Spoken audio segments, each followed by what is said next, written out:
I believe that God has a plan for all of our lives, and that plan involves giving back to others. So in order to be a faithful servant, I believe that our lives need to reflect that.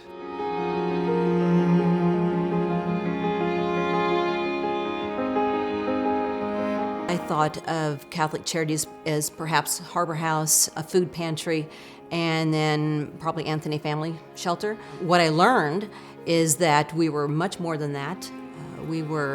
Today we have 13 different ministries and programs. We serve over 15,000 people a year. And while we are Catholic Charities, and we're proud to be Catholic Charities, 80% of our clients are not Catholic. And we're proud of that too.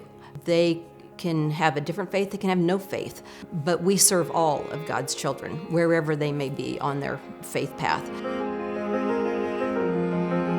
We have staff 24 hours a day, 7 days a week that are taking calls, doing phone screens, setting up intakes. They work closely with case managers to identify what were the causes of homelessness and what barriers there are to getting back into permanent housing situations. To be able to come to a place to say, it's okay. Like, you're here, this is the best thing that you can do for your children right now, is coming into a shelter. And we're not gonna make you feel bad about that. We're just gonna love you. We're gonna show you to your room, make sure that you have fresh linens, pillow, hygiene supplies, whatever it is that you need, a warm shower so that you can feel comfortable and you can feel good about yourself. In order to break the cycle of generational poverty, we've got to reach the children while they're still young and be able to do our best to ensure that they're getting the education that they need, that they're getting the skills and the tools that they need to be able to live productive lives as adults. The only way that we're able to have those things is because of our donors and because of the volunteers and the people that serve St. Anthony Family Shelter and all of the ministries of Catholic Charities. We cannot do it without our donors. A lot of kids that have seen trauma in their life, they don't always have somebody to talk to or somebody that they might even feel comfortable enough to talk to. And so a lot of these kids are bringing that with them, and they're bringing it to their day-to-day. It's hard to even imagine how they can sit in class and, you're asking me to take a test or to do this group assignment, and I don't know if my mom's gonna be okay after school. I don't know if we're gonna have a place to go. Like, they aren't able to focus on normal things that kids should think about. And they should be worried about what they're gonna do in the summer. When's school gonna be out? That's what they should be worried about, not if they ate or if they have shoes to wear.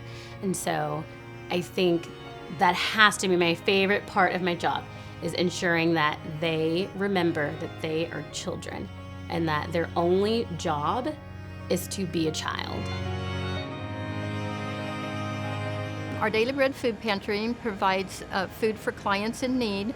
Once the pantry opens, a volunteer will take a client through the pantry. We help them select their food. I think it's when they see a type of food and it brings to them that, okay, now I can take this food that I have and make something that my family likes. It gives me a warm feeling to know that people are going to be able to go home that night or that day. They're going to be able to feed themselves or their family.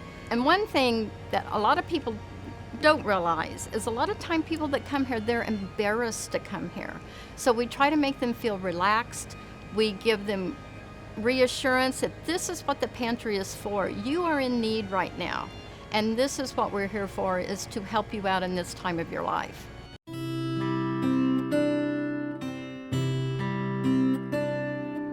When I think of Catholic Charities' mission, the two words that I think of are dignity and compassion.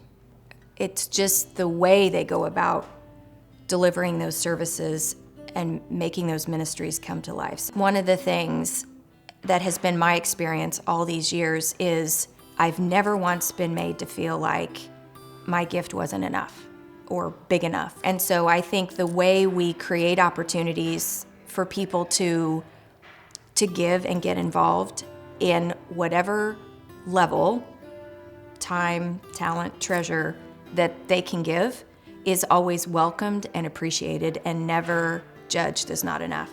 And I think that's huge. It's no $1 and no one person. It's the blend of all of it together and the power of many that makes the difference. If you're also looking at giving your time, your life will be changed. It will be impacted. I promise you, you will receive more than you get.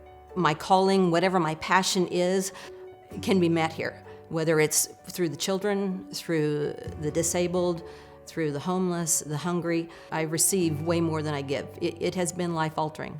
It just helps you get outside of yourself. So many of us are so blessed in so many ways, and what we think and feel are these huge problems right now are so not as big as they seem. I think for an organization like Catholic Charities to evolve and to present themselves, you have to be a caring organization. They can look at each type of area that a person needs help on, and they've expanded the organization to make sure each of those problems are met with the resources that they have. And sometimes you don't see the impact that you make with the clients that we have here, but even if you don't always see it, it's always there. I know for myself, I want that whenever this life comes to an end, to know that, that I've made some kind of difference. I may not have made $1 million, but, I've blessed 1 million lives, with the unconditional love of Christ.